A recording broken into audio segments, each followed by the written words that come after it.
Palau is actually located about 7 degrees north of the equator. Pacific region, we have 3 regions. You have Polynesia, Melanesia, and Micronesia. And Palau is located inside Micronesia.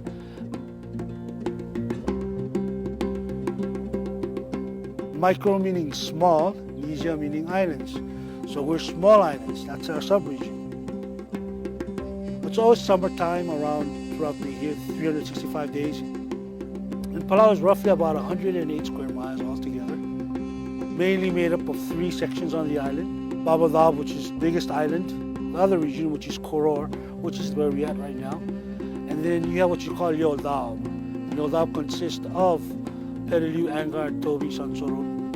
And Belau also includes Skylar, by the way. And in all, our population is roughly about 18 to 19,000. There's 2 official languages. We have English and we have Palauan. And there's a third one. It's called Polish. It's a combination of both. Sometimes now you hear Palauan speaking Palauan, then all of a sudden they change it to English. That's Polish. We are a matrilineal society. What I mean by that is traditionally, to become a chief, you're ranking in the clan, to own land, is all through your mother's side. And so when you ask me where I'm from here in Palau, I'm from Malagal. Why? That's my mom's village.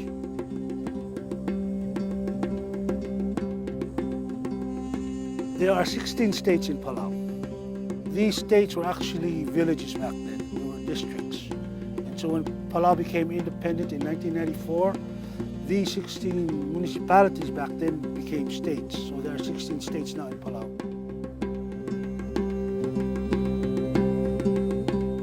Maramlungoy, Aymaliga, Malagal, Koror.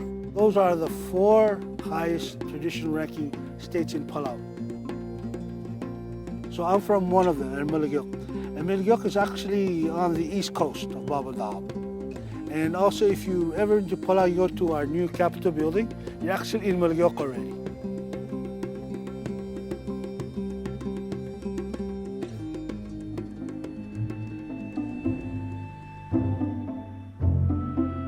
The Bai, men's meeting house. A Bai is a men's meeting house where they actually the chiefs of that one particular village or that one state get together, the top 10, and they talk about things. In the old days, they talk about communal things.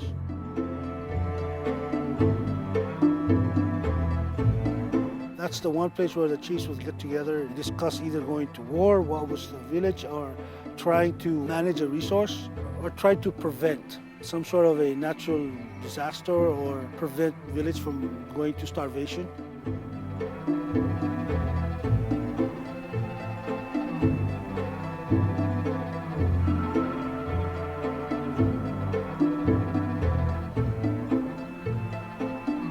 So that's the culture that we need to revive, to me in Palau. We need to kind of find people to sit down and actually really listen. And then learn, and then it's part of their culture for life. You know, when they die, at least they can pass it on to the next generation.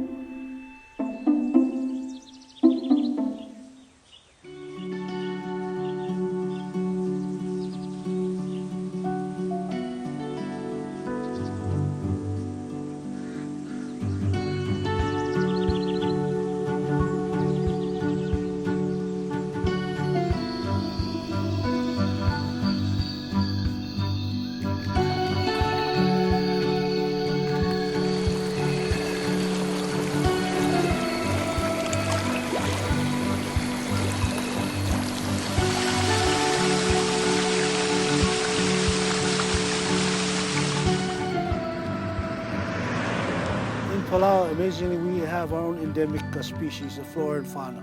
We have roughly about 13 endemic birds in Palau. Especially if you go to the Rock Islands, you see this white orchid that can only be found on the Rock Islands in Palau.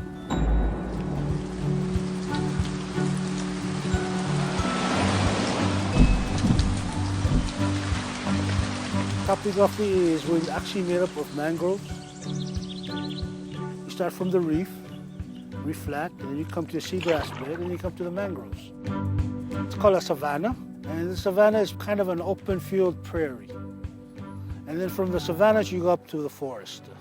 And one of the tools that they would often use is called the bull, B-U-L. And bull is basically a tool that allows Mother Nature to recover. And so you have the women on one side who actually appoint chiefs, but then you have the traditional leaders on one side that actually manage the resources. And they keep law and order in the community. That's part of the culture.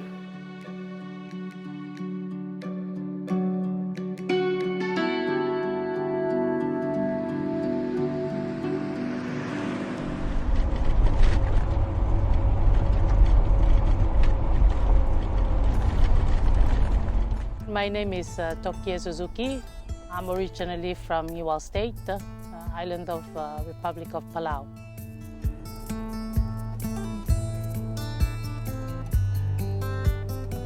Palau is mainly matriarchal society.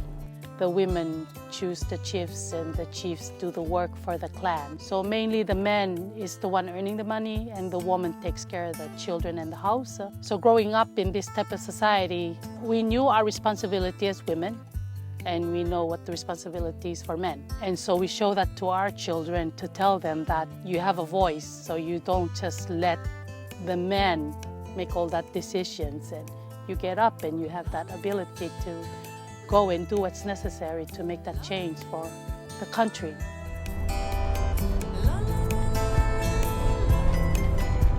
Baby shower is only for the first birth of the child. I'm married with 2 children. When I had my first birth, my family would be providing food and my husband's family would be providing money. It would be a lot of preparation of food and tents and even a band. And so when the woman comes out with ginger oil all covered up, it would shine. The woman is meant to come out with breast exposed and the skirt and the belt in the middle of belly button. It exposes to show that the woman is able to take care of the child and be a good mother and wife for the husband. I would be presented in front of my husband's tent so they can take a whole look at me and approve or disapprove. It's basically for them to see, am I gonna be a good mother? Are my breasts big enough to support the milk for the child? Or in the olden days, that's how they look at the body shape, would not necessarily be like a model these days, but to support the baby that's going. So by going to this omangat or the childbirth ceremony, when you see that baby, you basically have made a promise to all the family members that that baby is not only yours, but it belongs to the entire family. And that's the community. It takes a community to raise a child. And that's where it begins. That's the foundation where it began. And that's the essence of one of Palau's culture. It takes a community to raise a child. Most places we go to are these areas by the water. We just hang out for a day or a couple of days. You never really appreciate rock islands until you get a perspective of an outsider. They see it and they're just floored with the beauty of the ocean and the watercolor, and we're like, yeah, that's normal. But to see that perspective gets us to appreciate it more because we grew up with it. So we see it every day or every weekend. And most families would have visited all the rock islands throughout their lives. So when we speak of Ngarmeaus, Maramdiu, all these different types of rock islands, everybody has an idea of their location and what are their particular things there that we enjoy.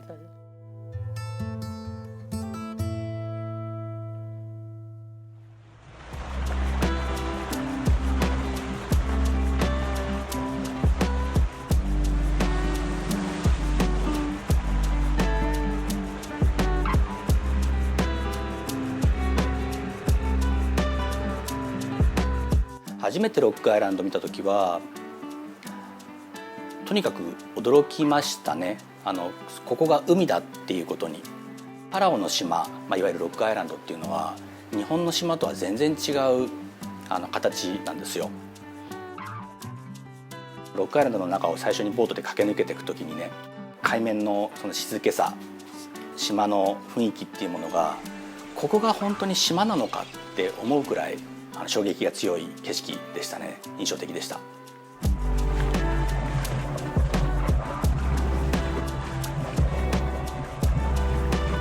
もともとそのダイビングが好きで海に潜りたくて、できるだけこうたくさん潜れるためにはどうしたらいいんだろうっていうふうに思って、考えた末に一番手っ取り早いのはそれを仕事にすることだなと思って、パラオに。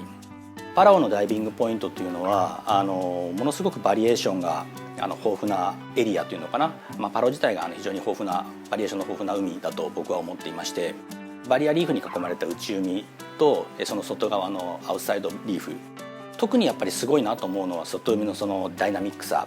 パラオの北の方は北赤道海流で、南の方は赤道韓流の影響を強く受けていると僕は思っていまして、でその海流の影響を強く受けているせいなのか、非常に流れがかかるということはプランクトンもよく移動することになりますのでね、魚が栄養豊富な海の中で生活をすることができる。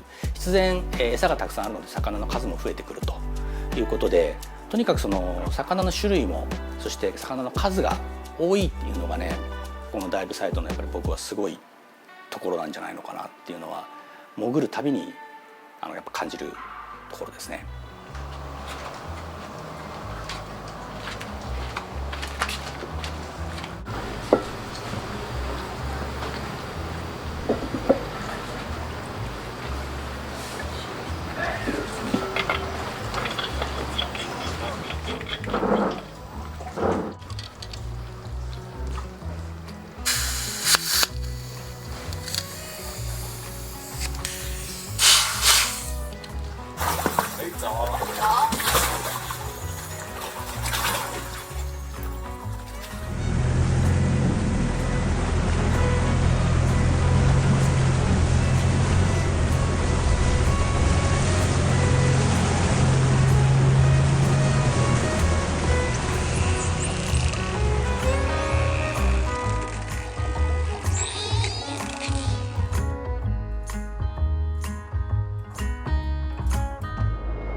印象的なダイビングっていうのはいくつもあるんですけれども、ジャーマンチャネルのマンタの捕食のシーンっていうのはその中の一つと言えるかなと思います。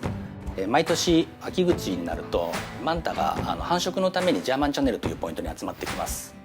でその時のそのマンタたちっていうのは自分のパートナーを見つけたいので、一つの大きな群れを作って泳ぐことが多いんです。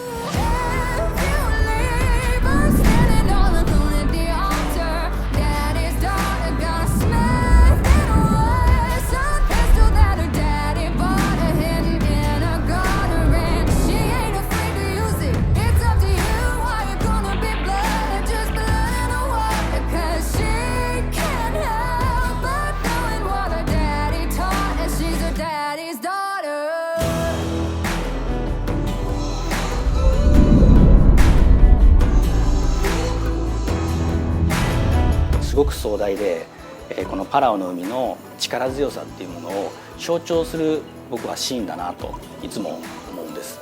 なのでその月回りに合ったタイミングでいらっしゃったお客様はね、できるだけそこにご案内をして、その感動を共有するようにさせてもらってます。非常に僕にとっても印象深いダイビングです。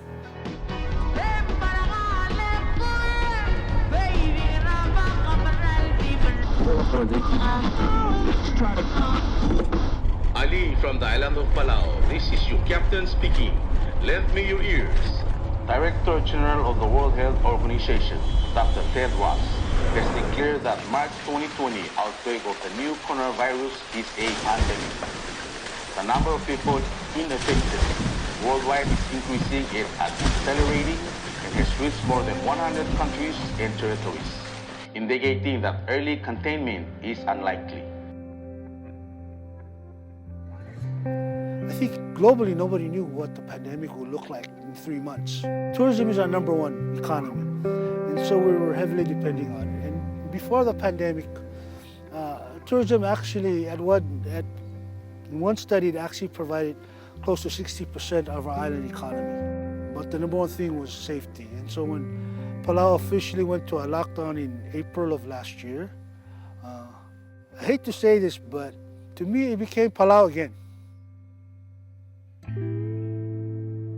But one thing, when we did a lockdown, it was just not the airport.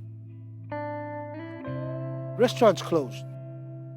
Hotels closed. Stores had limited hours. We had what you call a curfew in Koror. People could not be walking the streets after 9 o'clock at night. The confirmed bookings ended up canceled. People will lose jobs. People's income will decrease.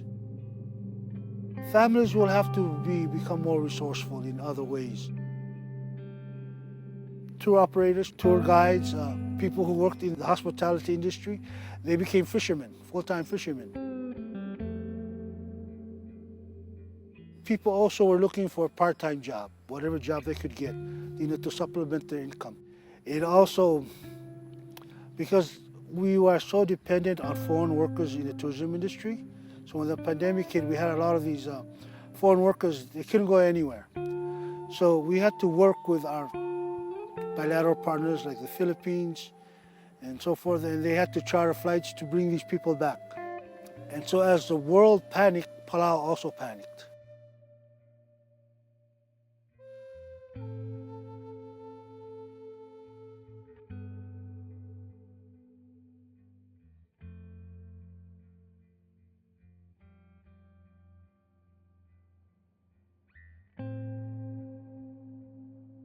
まだパラオにはコロナに罹患をしている人は一人もいませんので、街中でも外を歩いている人でマスクをしている人はほとんどいません。いくつかの施設には入る時にマスクをしたりしている人もいますけれども、やっぱりそういう意味では世界から比べてみるとまだまだ安全度レベルというのは高いのかなというふうに思います。飛行機が止まるっていうふうに聞いた時は正直こんなに長くなるとは思ってなかったんですよ。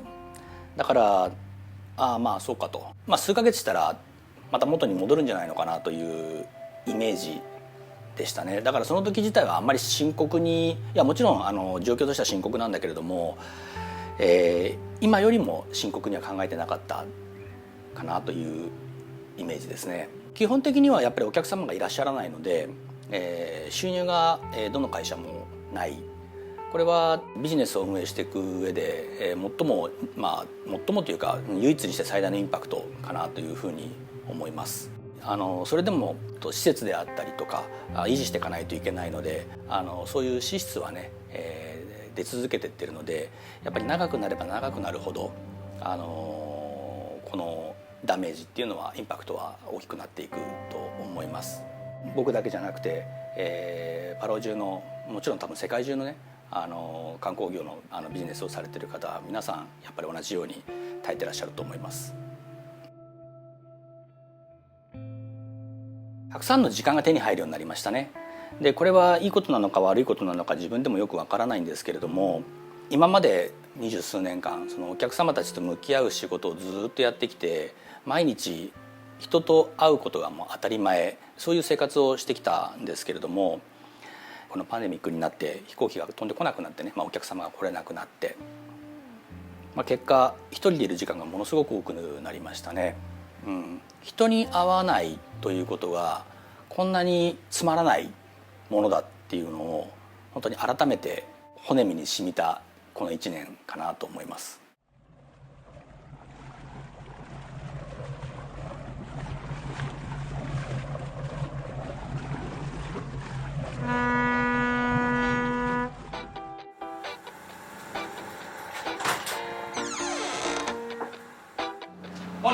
Good morning. How's our plan? Today we have a loading for cargo to charter of government of Southwest at Hatobi Island. And then tomorrow we depart at 9 a.m. and then we arrive at Hatobi Island May 17, 6 a.m. in the morning.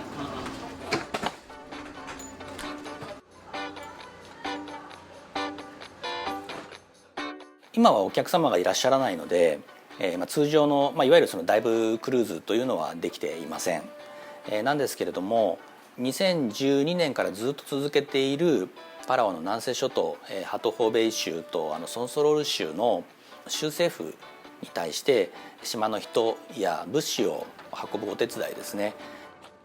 今年は丸々スケジュールが空いているので、州政府の方から積極的に使いたいということで、結構な頻度でフェリーボートのお仕事をいただいてます。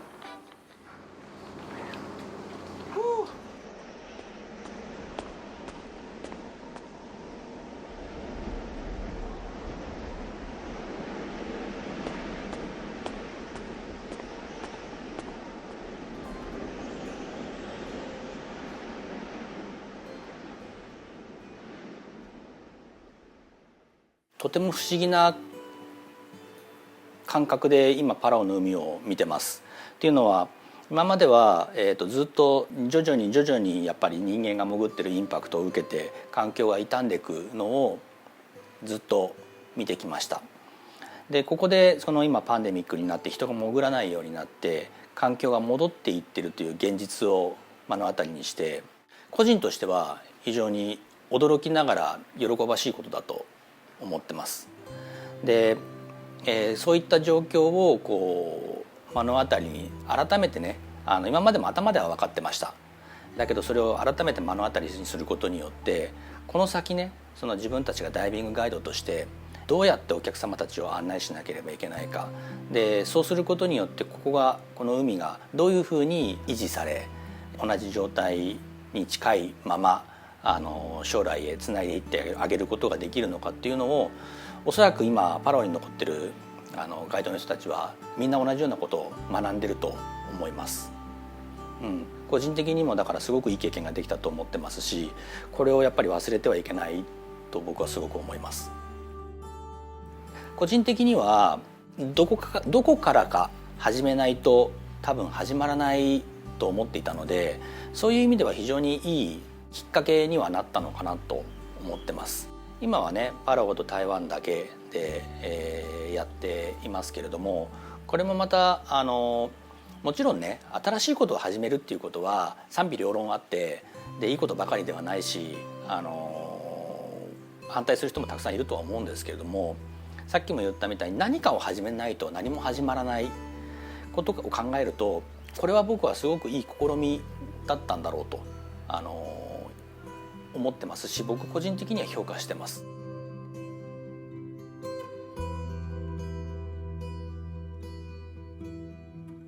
The bubble, I think it was great that the naval doctors came, because then it gave a lot of the people a bit more hope, not panicking about COVID-19. And there are things we could do.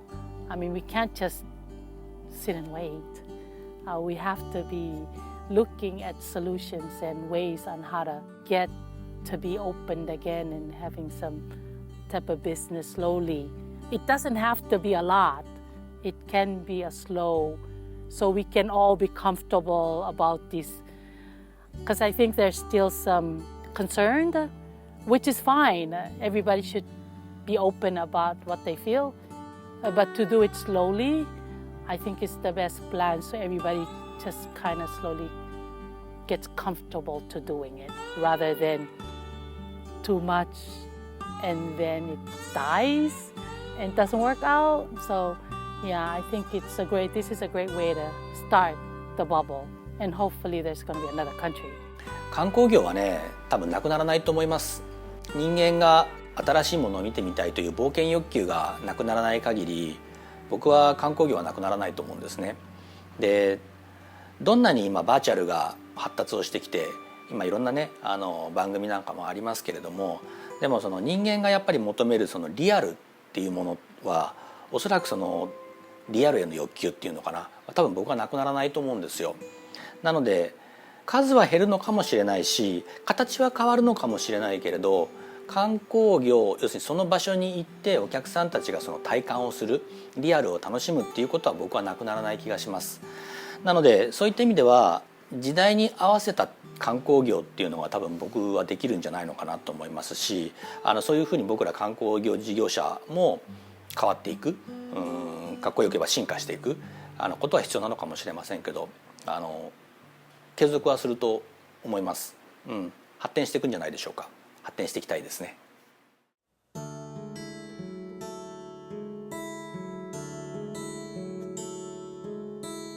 お客様が来なくなって自分自身がね人を喜ばせるということが本当に好きな人間だったんだなということに改めて気がついたんですよ。でやっぱりそこが分かってしまうと、そこに自分自身で気づいてしまうと、やっぱりまだ諦めたくないよね、もう一回やりたいな、もう一回お客さんたちを喜ばせたいな、迎え入れたいなって思ってるかな。だからそういう意味ではそこが今僕の中での希望であり理想であり、そこに向かってだから耐えてる、そんな感じです。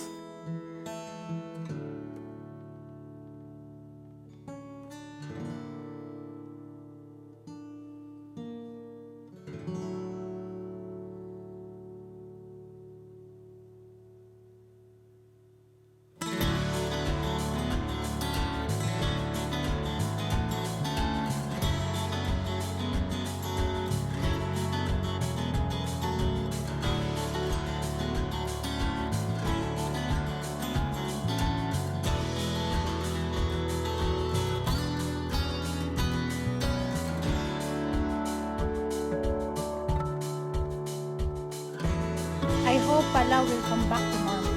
I hope that economy will rise. I hope tourists will come back soon. I hope everything will be back to normal just like before. Sana matapos na ang pandemic natin para makauwi na ako sa Pilipinas. I hope that mawala na yung pandemic, yung virus dito sa mundo. 早く好きな時に好きなところへ行きたいです。My hope is anything can happen as long as you believe. Palau è ciò che potrebbe essere. La mia speranza, my hope is quello che una nuova partenza. Ang Palau para sa akin ay aking pangalawang tahanan kasi nandito ang side street na aking pangalawang pamilya. Hope for me is to believe that anything is possible, and as long as you believe, anything can happen. Love and peace! 徳を通じてパラオと日本両国の今後の交流と発展に貢献したいです。Really, I hope never become changed, in the ocean. That's why we living here. We love in Palau. We hope the pandemic finish very soon. 点赞。What Palau teach us? Relax, don't rush.